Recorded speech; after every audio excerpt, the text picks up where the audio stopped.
ಅವಕಾಶ ಒದಗಿಸಿ ಕೊಟ್ಟಿದ್ದಾರೆ. ಈ ಸಂದರ್ಭದಲ್ಲಿ ನಮ್ಮ ಜೊತೆ ಬೀಚ್ ರೆಸ್ಲಿಂಗ್ನ ಕರ್ನಾಟಕ ಕುಸ್ತಿ ಸಂಘದ ತಾಂತ್ರಿಕ ಸಮಿತಿಯ ಚೇರ್ಮನ್ ಆಗಿರುವಂತಹ ಶ್ರೀಯುತ ವಿನೋದ್ ಕುಮಾರ್ ಅವರು ನಮ್ಮ ಜೊತೆ ಇದ್ದಾರೆ.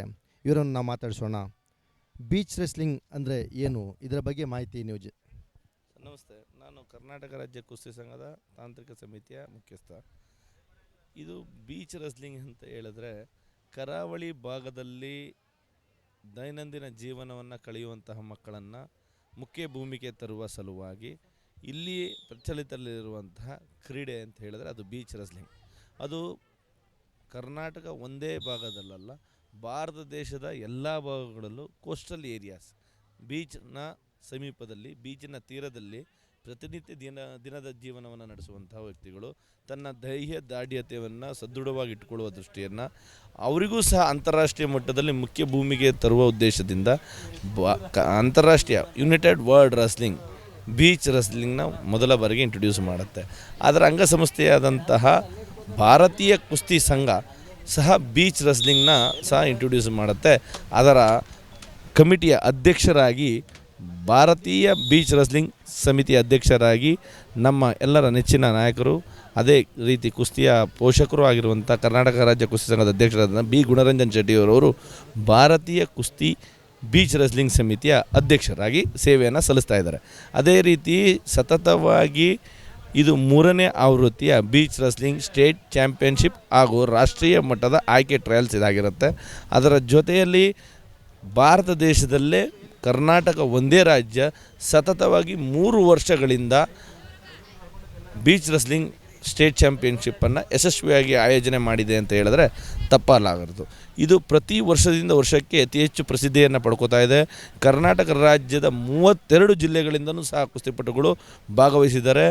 200ಕ್ಕೂ ಹೆಚ್ಚು ಕುಸ್ತಿಪಟುಗಳು, 25ಕ್ಕೂ ಹೆಚ್ಚು ತಾಂತ್ರಿಕ ಅಧಿಕಾರಿಗಳು ಈ ಕಾರ್ಯಕ್ರಮದಲ್ಲಿ ಭಾಗವಹಿಸಿ ಯಶಸ್ವಿಯಾಗಲು ಸಹಕಾರಿಯನ್ನು ಮಾಡಿರ್ತಾರೆ ಸರ್.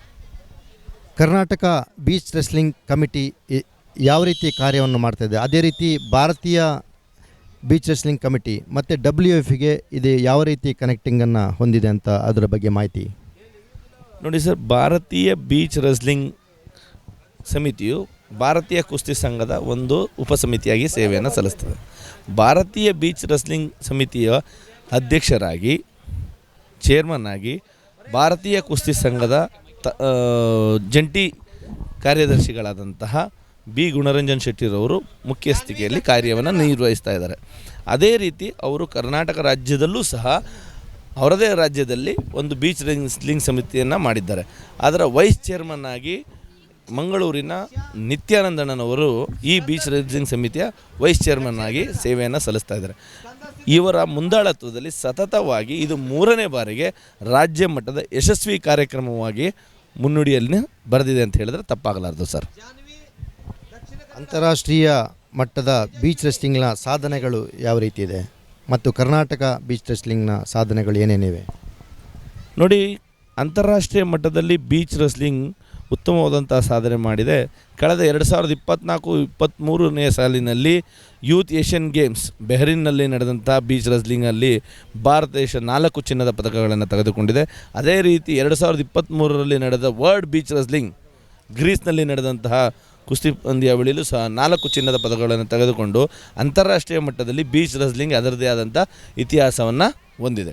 ಅದೇ ರೀತಿ ಬಿ ಗುಣರಂಜನ್ ಶೆಟ್ಟಿಯವರು ಅಧಿಕಾರ ವಹಿಸಿಕೊಂಡಂಥ ಸಂದರ್ಭದಿಂದ ಸತತವಾಗಿ ಇದು 3ನೇ ಬೀಚ್ ರೆಸ್ಲಿಂಗ್ ಆವೃತ್ತಿಯಾಗಿದ್ದು, ನಮ್ಮ ರಾಜ್ಯದ ಹಲವಾರು ಕುಸ್ತಿಪಟುಗಳು ರಾಷ್ಟ್ರಮಟ್ಟದಲ್ಲಿ ಭಾಗವಹಿಸಿ ರಾಷ್ಟ್ರಮಟ್ಟದಲ್ಲೂ ಸಹ ಪದಕವನ್ನು ತೆಗೆದುಕೊಂಡಿದ್ದಾರೆ.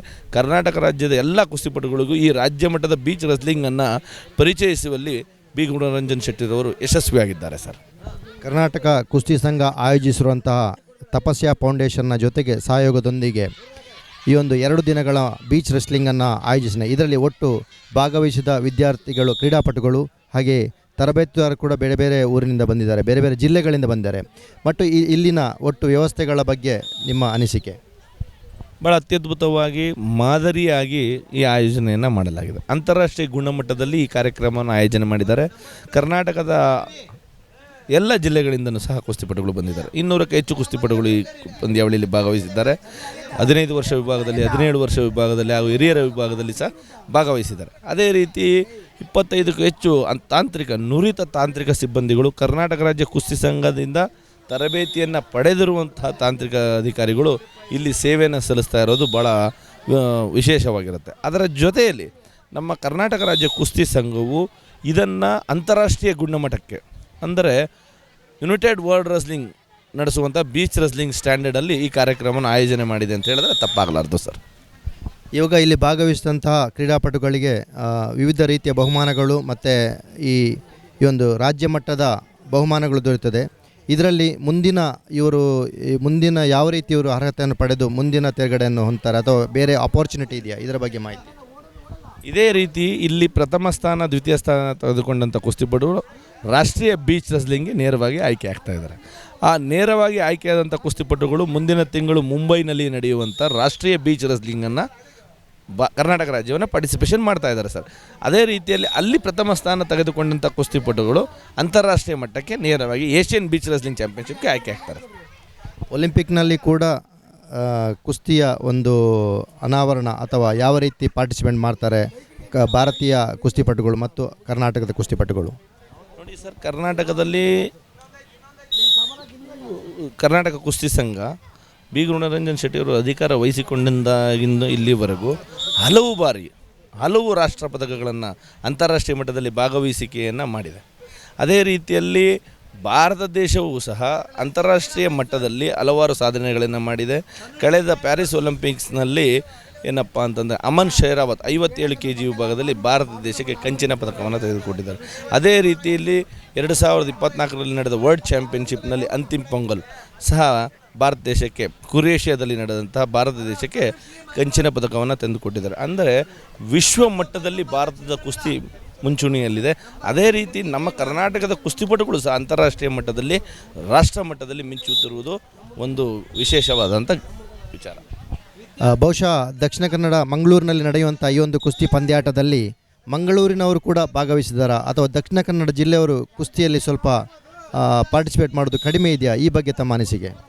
ಖಂಡಿತವಾಗಲೂ ಹಾಗೇನಿಲ್ಲ. ಮಂಗಳೂರಿನ ಕುಸ್ತಿಪಟುಗಳು they are all very fit, they are all very enthusiastics. ಭಾಳ ಉತ್ತಮವಾದಂಥ ಕುಸ್ತಿಪಟುಗಳು, ಅವರದೇ ಆದಂಥ ಒಂದು ವಿಶೇಷವಾದಂಥ ಕೌಶಲ್ಯಗಳನ್ನು ಹೊಂದಿದ್ದಾರೆ. ಅದರಲ್ಲೂ ಎಸ್ಪೆಷಲಿ ಮಂಗಳೂರಿನ ಕೋಸ್ಟಲ್ ಬೆಲ್ಟಿನ ಕೆಲವು ಕುಸ್ತಿಪಟುಗಳು ಅತ್ಯುತ್ತಮವಾದಂಥ ದೈಹಿಕ ಸಾಮರ್ಥ್ಯವನ್ನು ಹೊಂದಿದ್ದಾರೆ. ಅವರು ಸಹ ಹಲವಾರು ರಾಷ್ಟ್ರ ಮಟ್ಟಗಳಲ್ಲಿ ಅದೇ ರೀತಿಯಲ್ಲಿ ಬೀಚ್ ರೆಸ್ಲಿಂಗ್ ಸ್ಟೇಟ್ ಚಾಂಪಿಯನ್ಶಿಪ್ನಲ್ಲೂ ಭಾಗವಹಿಸಿ ಪದಕವನ್ನು ತೆಗೆದುಕೊಂಡಿದ್ದಾರೆ ಸರ್. ಕೊನೆಯದಾಗಿ ಈ ಒಂದು ರಾಜ್ಯ ಮಟ್ಟದ ಬೀಚ್ ರೆಸ್ಲಿಂಗ್ ಕುಸ್ತಿಯನ್ನು ಆಯೋಜಿಸಿರುವಂತಹ ಕರ್ನಾಟಕ ಕುಸ್ತಿ ಸಂಘ ಮತ್ತು ತಪಸ್ಯ ಫೌಂಡೇಶನ್ಗೆ ಏನು ಹೇಳ್ತೀರಾ? ಖಂಡಿತವಾಗಲೂ ಹೃತ್ಪೂರ್ವಕವಾದಂಥ ಕೃತಜ್ಞತೆಯನ್ನು ಹೇಳ್ತೀವಿ. ಭಾಳ ಯಶಸ್ವಿಯಾದಂಥ ಕಾರ್ಯಕ್ರಮ. ಹಲವಾರು ವಿಭಾಗಗಳಿಂದ ಬಂದಿರುವಂಥ ಕುಸ್ತಿಪಟುಗಳಿಗೆ ಒಂದು ಉತ್ತಮವಾದಂಥ ವೇದಿಕೆ ಅಂತ ಹೇಳಿದ್ರೆ ತಪ್ಪಾಗಲಾರದು. ಕರ್ನಾಟಕ ಕುಸ್ತಿ ಸಂಘ ಯುವ ಸಮುದಾಯ, ಯುವ ಕುಸ್ತಿಪಟುಗಳನ್ನು ಉತ್ತೇಜನ ಮಾಡುವ ದೃಷ್ಟಿಯಲ್ಲಿ ಈ ಕಾರ್ಯಕ್ರಮ ಯಶಸ್ವಿಯಾಗಿ ಆಯೋಜನೆ ಮಾಡಿಕೊಂಡಿದೆ. ಧನ್ಯವಾದಗಳು. Thank you sir.